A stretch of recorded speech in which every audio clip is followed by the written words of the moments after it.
Assalamualaikum warahmatullahi wabarakatuh. Yang terhormat Bapak dan Ibu dosen penguji uji kinerja PPG dalam jabatan 2022. Perkenalkan, nama saya Yoyo Hairiah, salah satu peserta PPG dalam jabatan Kamenag Angkatan 2 tahun 2022 di Universitas Negeri Malang dengan program studi pendidikan kimia. Nomor PPG saya adalah 882-132-008-8080 dan nomor induk mahasiswa 223-127-912-434. Saya adalah guru kimia di Madrasah Aliyah Negeri 4 Kabupaten Cirebon, Jawa Barat. Pada kali ini saya akan mempersembahkan video praktik pembelajaran yang bertujuan untuk penilaian uji kinerja atau UKIN yang dilaksanakan pada hari Selasa tanggal 13 Desember 2022 di kelas 11 MIA 3 pada materi kesetimbangan kimia menggunakan model pembelajaran problem based learning kurikulum 2013. Berikut videonya, selamat menyaksikan. Terima kasih.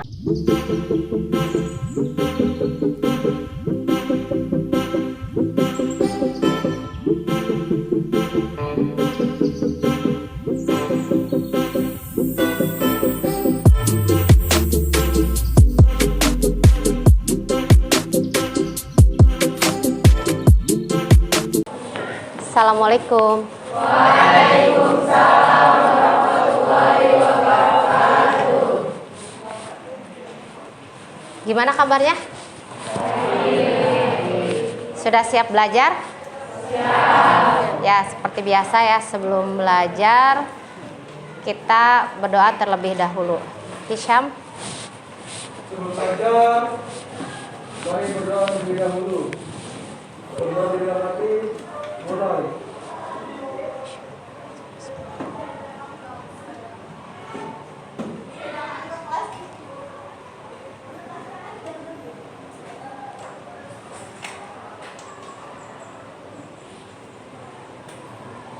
Berdoa selesai, memberi salam. Assalamualaikum warahmatullahi wabarakatuh. Waalaikumsalam warahmatullahi wabarakatuh. Sehat semuanya? Baik, seperti biasa ya, Ibu absen dulu. Hari ini siapa yang nggak masuk? Satrio, kenapa Satrio? Selain Satrio? Sudah. Mudah-mudahan Satrio cepat sembuh ya. Ada yang tahu sakit apa katanya Satrio? Panas. Sedang musim ya. Baik. Minggu sebelumnya kita sudah belajar tentang materi laju reaksi ya.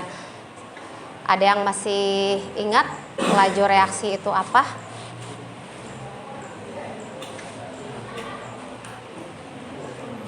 Laju reaksi. Ayo, siapa yang mau menjawab laju reaksi? Pengertian laju reaksi? Ya, sok.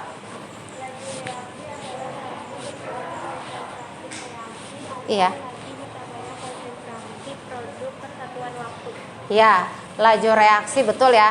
Laju reaksi adalah laju berkurangnya konsentrasi per reaksi atau bertambahnya konsentrasi dari produk per satuan waktu.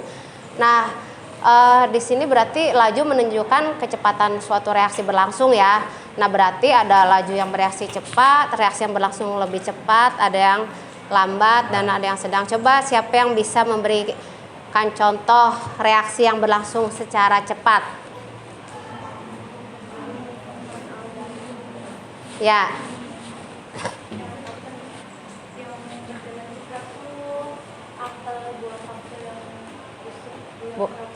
Buah apel yang teroksidasi, iya betul ya. Jadi kalau kita mengupas apel terus nggak habis dimakan, apelnya berubah menjadi kecoklatan ya. Nah, kemudian apa lagi? Ya, kembang api, membakar kembang api berlangsung cepat. Kemudian apa lagi? Ya, bom meledak juga termasuk yang berlangsung cepat. Kalau yang berlangsung lambat, perkaratan besi, kemudian pembusukan makanan berlangsung lambat ya. Kebayang kalau pembusukan makanan berlangsung cepat, baru masak sebentar udah basi atau apa ya. Kemudian apa lagi? Ya, pelapukan batuan. Alhamdulillah anak ibu pintar-pintar ya. Nah sekarang kita akan mempelajari materi baru.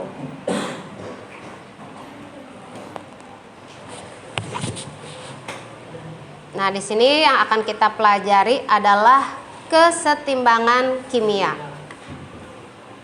Kalau mendengar kata setimbang apa sih? Setara. Kalau kiloan tuh setimbang gimana?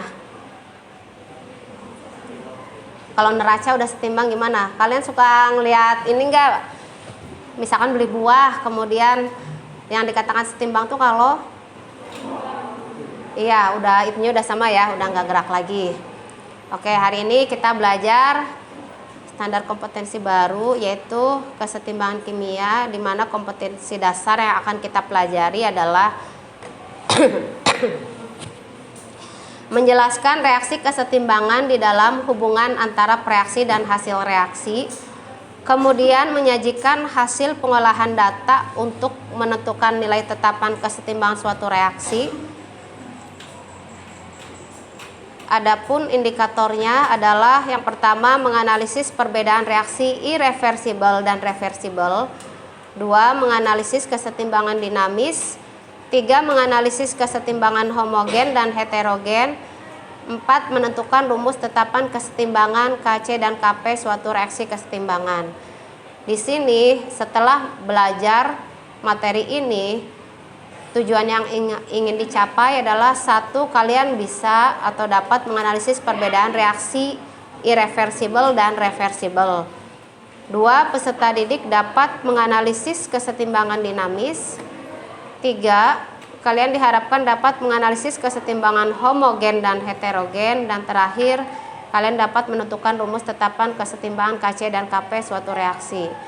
Dan kalian juga dapat menyajikan hasil pengolahan datanya untuk menentukan nilai tetapan kesetimbangan suatu reaksi.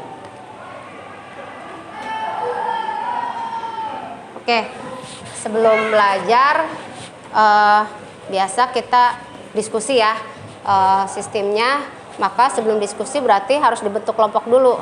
Nah,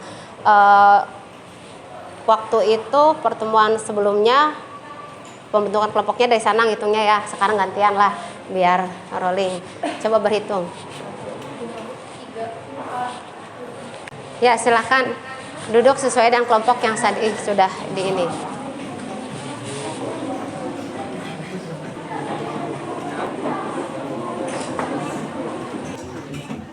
Baik, perhatikan dulu ke layar yang di depan. Gambar apa ini? Kertas. Kertas diapain ini? Dibakar ya.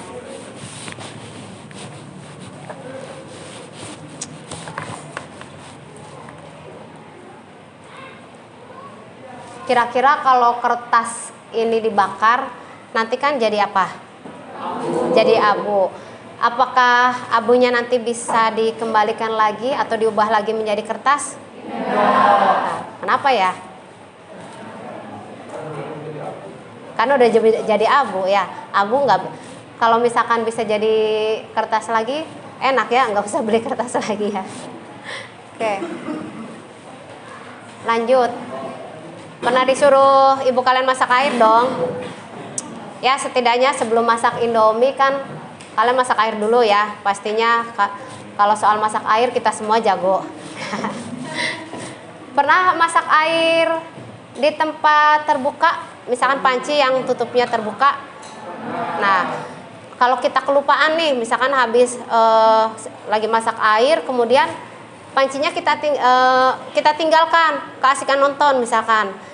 Apa yang terjadi? Airnya akan habis. Kemana tuh airnya habis? Menjadi uap. Sekarang kita lakukan masak airnya ini di wadah tertutup. Ini biasanya kalau di ketel kan tutupnya suka kalau bergolak kan ini ya apa namanya suka digeser-geser. Nah sekarang kita pakainya panci kaca nih, agak berat buat menggeser-gesernya. Coba perhatikan ketika kita masak air di tempat yang tertutup seperti ini, di mana si tutup ini tidak bisa bergeser. Kira-kira kalau kita kelupaan apa yang akan terjadi? Airnya akan tetap. Kenapa bisa tetap? Kalau tadi di panci terbuka airnya kan habis. Kemana tuh? Uapnya kemana? Keluar jalan-jalan ya. Itu sebenarnya uapnya kembali lagi nggak sih jadi air? Tapi nggak dipanci lagi ya, maksudnya balik lagi gitu ya, nggak mungkin ya. Nah kalau di sini coba kita ingat-ingat, kalau air mendidih itu terjadi perubahan apa? Iya, penguapan yaitu cair menjadi gas alias menguap. Nah makanya air mendidih itu suka ada apa ya, kalau kata orang Cirebon bilang blubuk-blubuk ya. Nah ini gelembung-gelembung, ini adalah gasnya yang ini. Karena dia tetap berarti uapnya bagaimana tuh? Terjadi kondensasi atau balik lagi gitu kan. Nah berarti ada kondensasi, uap tersebut balik lagi jadi air. Nah berarti ada berapa reaksi di sini? Ada 2.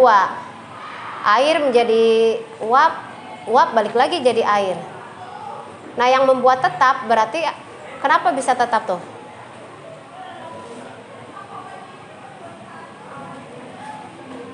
Kenapa bisa tetap tuh?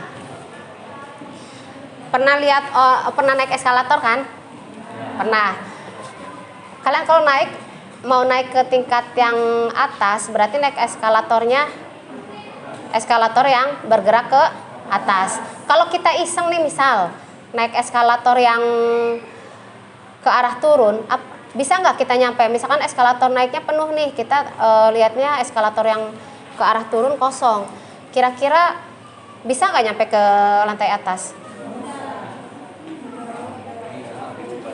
Bisa nggak? Rifki kenapa bisa Ki? Kaget Rifki. Kecepatannya, kalau misalkan Rifkinya lari naiknya ya mungkin bisa ya. Tapi seandainya kecepatan Rifki dengan kecepatan eskalatornya sama, kira-kira gimana tuh? Rifki jalan di tempat, iya kan? Nah, ini juga sama. Ada pada reaksi pendidihan air dalam wadah tertutup ada 2 reaksi, penguapan sama kondensasi. Kenapa bisa tetap? Jika kecepatannya ini sama, maka ini akan akan tetap jumlah airnya, karena di sini reaksinya bisa bolak-balik. Ini yang akan kita pelajari. Salah satu peristiwa kesetimbangan dalam kehidupan sehari-hari. Nah, sekarang kita lihat fenomena yang lain.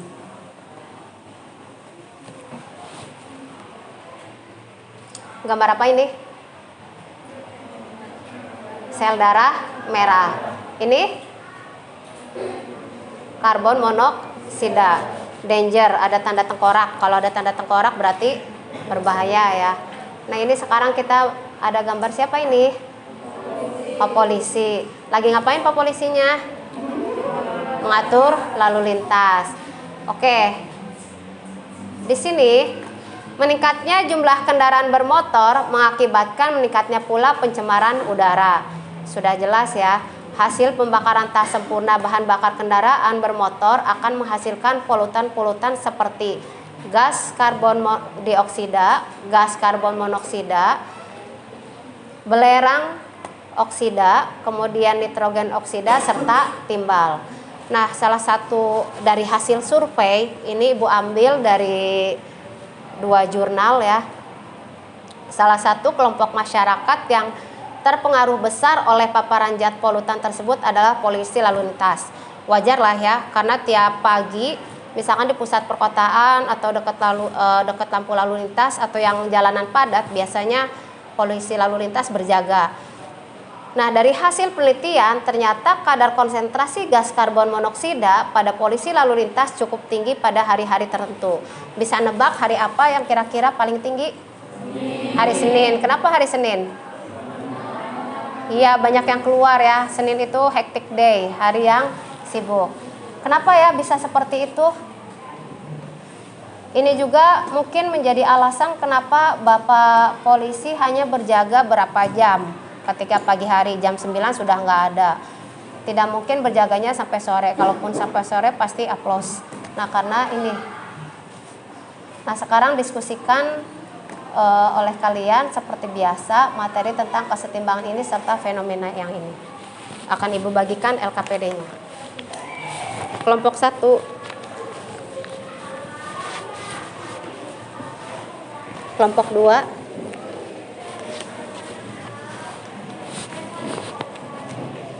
Kelompok 3.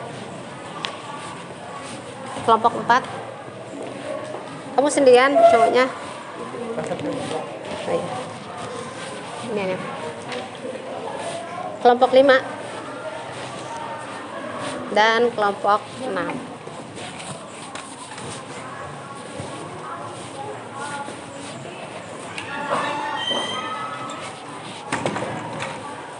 Ibu beri waktu 20 menit dari sekarang untuk kerja kelompok.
Ya, kelompok siapa yang akan presentasi ke depan?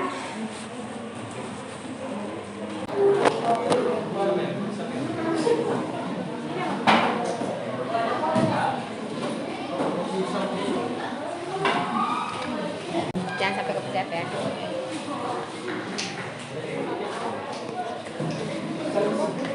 Assalamualaikum warahmatullahi wabarakatuh. Kami dari kelompok 2 ingin mempresentasikan hasil diskusi kelompok kami. Kesetimbangan adalah keadaan saat kedua reaktan dan produk bertemu dalam konsentrasi yang tidak memiliki kecenderungan lebih lanjut untuk berubah seiring waktu. Ciri-ciri keseimbangan dinamis. 1. Terjadinya pada reaksi reversible bolak-balik atau dua arah. 2. Bersifat dinamis secara mikroskopis. Reaksi berlangsung terus dalam dua arah dengan laju reaksi pembentukan sama dengan laju reaksi penguraian. Maksudnya geser. Berlangsung dalam sistem tertutup. Biar Suatu kamunya kelihatan sistem kamera. reaksi di mana zat-zat yang bereaksi dan Nah. zat-zat hasil reaksi tidak ada yang meninggalkan sistem. Nah, geser biar kelihatan kamera.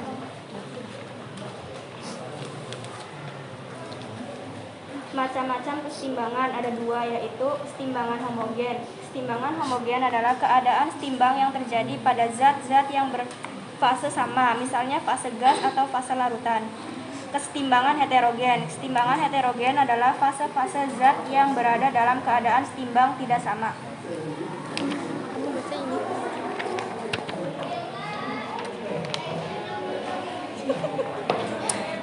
Setelah itu, kelompok kami akan menjawab pertanyaan yang ada pada fenomena ini. Karena ketetapan keseimbangan reaksi pengikat karbon monoksida oleh hemoglobin lebih besar, tetapkan keseimbangan reaksi pengikatan oksigen oleh hemoglobin, maka darah akan lebih memilih mengikat karbon monoksida daripada oksigen. Inilah mengapa kadar konsentrasi karbon monoksida pada polisi lalu lintas yang bertugasnya di jalanan cukup tinggi pada hari-hari tertentu. Ada pertanyaan? Ada pertanyaan? Ayo, mau ada maju ke depan.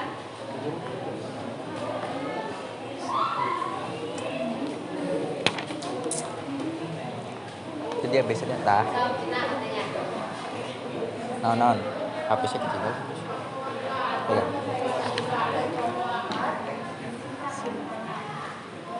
Coba sebutin perbedaan reaksi reversibel sama reversibel.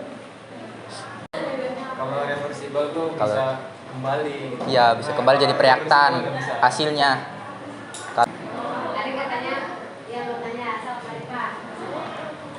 Mengapa hemoglobin lebih kuat mengikat CO dibandingkan Tah? Oh, ada. Karena ketika gas CO2 terikat dengan hemoglobin, struktur ikatan kimianya jauh lebih kuat dibanding jika O2 oksigen. Dah. Udah. Oh, ada lagi Bu, boleh.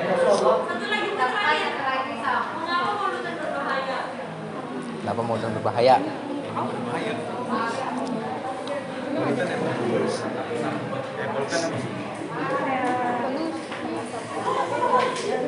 Kenapa katanya CO termasuk polutan berbahaya? Katanya ya, itu punya ya. Karena dapat membuang oksigen kan? Melontarkan oksigen. CO katanya mengapa termasuk polutan yang berbahaya? Karena hemoglobin lebih menyukai CO2 terus ngelontarin oksigennya. Iya, dan tuh katanya jawabannya tadi yang keras apa Jurfi katanya? Karena hemoglobin Karena lebih menyukai CO2 daripada oksigen, jadi oksigennya terpental gitu, kelontarin. kayaknya CO ya, bukan CO2. Oh iya, CO. Ya. Ada lagi?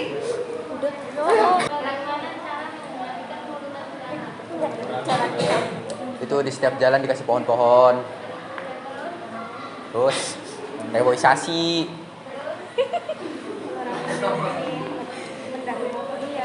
Oh, itu ngadain Car Free Day. Udah kan? Stop, terakhir. Hmm. Apakah yang terjadi dalam reaksi apabila keseimbangan heterogen? Apakah yang terjadi dalam reaksi apabila keseimbangan terganggu? Kalau keseimbangan itu terganggu. Lagi terganggu. Yang terjadi katanya kalau reaksi kesetimbangan terganggu. Gangguannya dalam bentuk apa nih? Ya sedikit ibu membantu ya, karena kalau yang ceritanya tadi itu ya ini mengacu pada nanti materi yang akan kita pelajari di pertemuan selanjutnya. Nah, jadi kesetimbangan juga memang bisa terganggu dengan adanya perlakuan tertentu.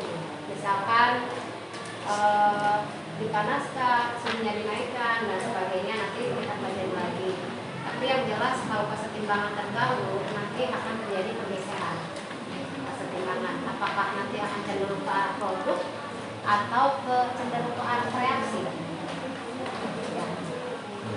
Bisa dipahami Putri? Tapi pertanyaannya bagus. Cukup ya, waktunya sudah habis ya. Nah, kita beri plus kepada kelompok 2. Tutup, Pak. Sekian dari kelompok kami. Kurang lebihnya mohon maaf. Wassalamualaikum warahmatullahi wabarakatuh. Waalaikumsalam warahmatullahi wabarakatuh. Diskusinya berjalan seru ya. Banyak pertanyaan yang bagus. Kemudian yang presentasi juga bagus ya. Nah, jadi tadi di sini ada beberapa pertanyaan yang sudah Ibu catat. Katanya apa yang akan terjadi, yang dari Dini ya, apa yang akan terjadi jika menghirup CO terlalu banyak?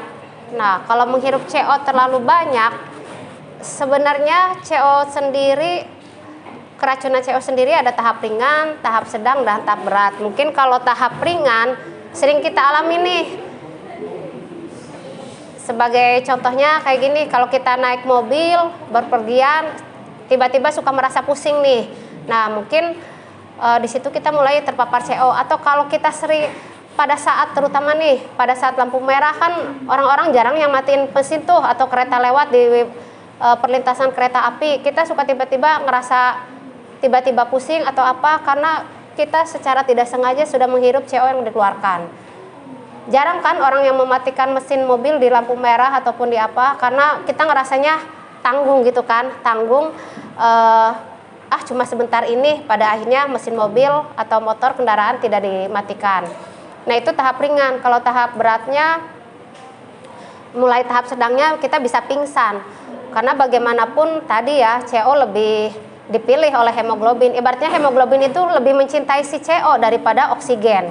Nah, otomatis nanti pingsan. Nah, kalau sudah tahap berat itu bisa mengakibatkan komplikasi penyakit, misalkan gagal jantung, kemudian emah dan sebagainya, bahkan bisa sampai mengakibatkan kematian. Jadi harus hati-hati ya. Kemudian untuk INA, apa sih perbedaan reaksi reversibel dan irreversibel? Nah, di sini apa ya bedanya reaksi? Reaksi itu memang terbagi dua, yaitu reversibel dan irreversibel. Kalau ir itu tidak reversibel, balik. Berarti reaksi tidak dapat balik, reaksinya searah. Berarti kalau sudah jadi reaksi ke arah produk, maka produk tidak bisa kembali lagi menjadi reaksi. Contohnya ya tadi yang Ibu sebutkan di depan ya, berikan contoh, misalkan kita membakar kertas, abunya nggak mungkin lagi. Atau misalkan makanan, apel nih sudah busuk, nggak bisa lah balik lagi. Kalau kayak gitu nanti tukang apel nggak akan laku lagi ya, karena yang busuk bisa balik lagi gitu kan. Contoh lain lagi, misalkan perkaratan besi. Membedakannya cukup kata ir itu tidak dapat balik. Nah, kalau yang reaksi yang kedua, itu reaksi dapat balik. Contohnya, ini ada di alam. Nah, jadi gini, apa yang kita pelajari sebenarnya aplikasi dan contohnya itu sudah ada dalam kehidupan sehari-hari. Ini reversible dapat balik. Artinya, ketika sudah menjadi produk tersebut dapat kembali lagi menjadi reaksi. Contoh yang paling nyata kita perhatikan di sini. Ini adalah siklus oksigen. Oksigen diproduksi dari hasil fotosintesis tumbuhan, kemudian digunakan oleh hewan dan makhluk hidup lainnya. Nah, hewan ketika menghirup oksigen dalam respirasi akan menghasilkan CO2. CO2 dipakai lagi oleh tumbuhan untuk fotosintesis. Fotosintesis balik lagi menghasilkan O2 dan ini terus berlangsung. Makanya insya Allah tidak ada krisis kekurangan oksigen di alam ya. Jadi ini terjadi kesetimbangan. Contoh lainnya, ini siklus air. air tidak pernah berkurang, tidak pernah bertambah. Mungkin yang kenapa? Karena siklus air ini, dalam siklus air ini mungkin pernah kita pelajari waktu SD ya. SD, air terjadi menguap. Pada siklus air pertama air evaporasi, menguap. Kemudian terkumpul menjadi awan dan awan akan kembali lagi menjadi air dalam bentuk hujan atau hujan salju. Nah, yang menjadi masalah mungkin kenapa kekurangan air krisis di sini adalah harusnya air hujan yang turun itu ada yang mengalir ke sungai, ke danau, ataupun ada yang disimpan di dalam tanah. Masalahnya sekarang tidak ada siapa yang bisa menyimpan air di dalam tanah? Nah, tumbuhan, akar-akar tumbuhan itu. Karena banyaknya penebangan hutan, kemudian hutan sudah menjadi pemukiman, maka tidak ada yang dapat menahan air tersebut. Akibatnya apa? Krisis air itu ya air bersihnya itu. Nggak heran kalau musim hujan sering terjadi banjir. Bingung airnya mau kemana? Sungai udah penuh, ini sudah penuh, air sudah tidak bisa diserap lagi.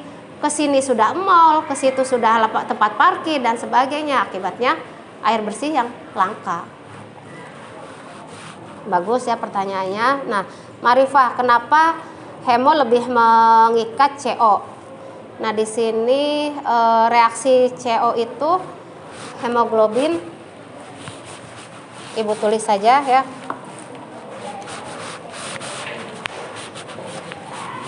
Hb, hemoglobin. Ini ketemu gas oksigen menjadi oksihemoglobin. Nah, ketika si oksihemoglobin ini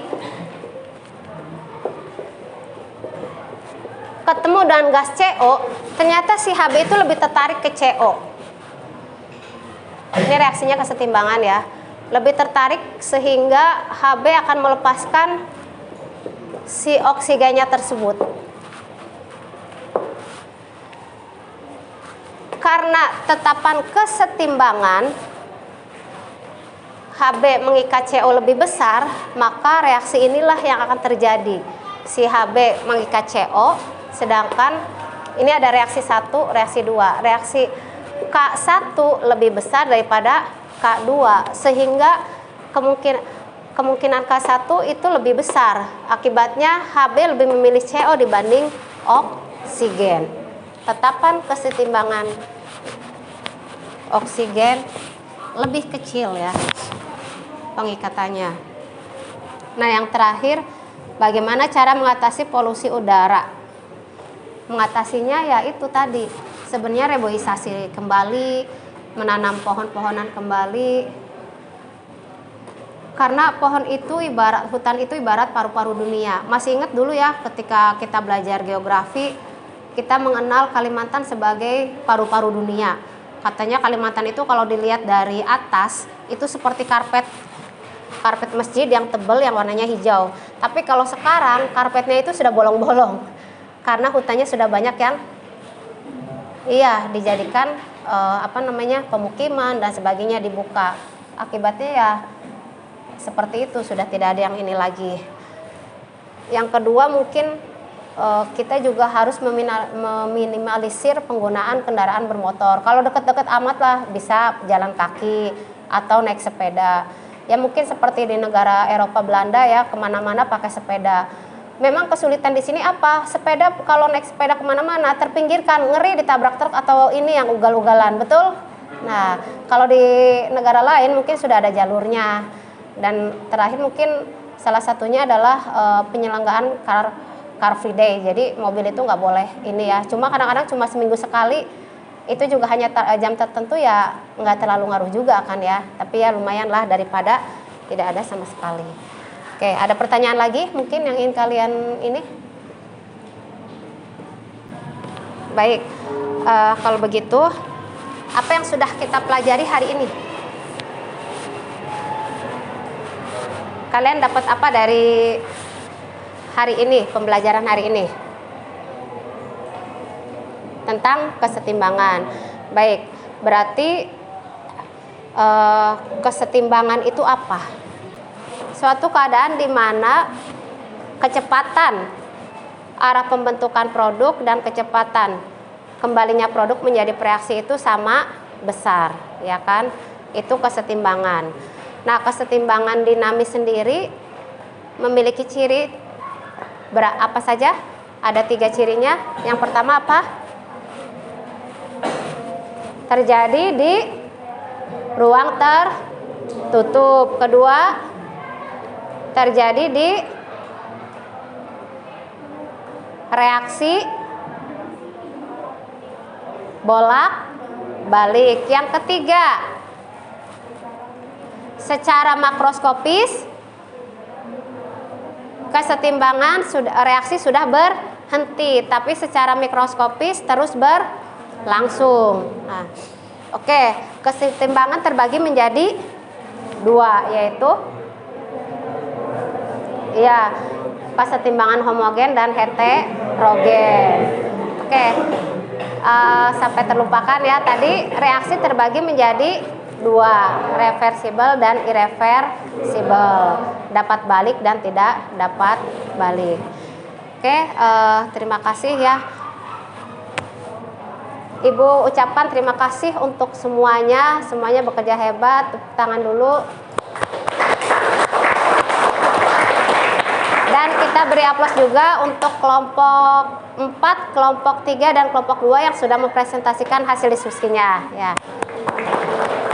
Dan juga untuk anak-anak yang mengajukan pertanyaan ya, semuanya hebat. Ibu yakin sebenarnya kalian juga punya pertanyaan, tapi kadang-kadang suka malu untuk mengeluarkannya ya. Nah, oke, sebelum Ibu tutup pertemuan selanjutnya, kita akan membahas tentang hubungan KC dan KP dan cara menentukan besarnya KC dengan KP. Sebagai penutup, kalian biasa tutup bukunya dan simpan HP-nya. Kita kerjakan pretest. Post test ya.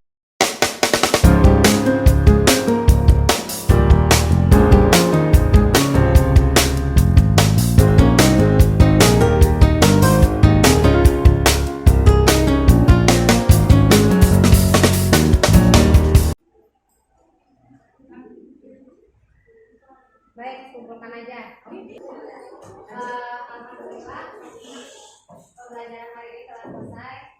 Terima kasih untuk kerjasamanya dalam diskusi ya. Untuk pertemuan selanjutnya jangan lupa materinya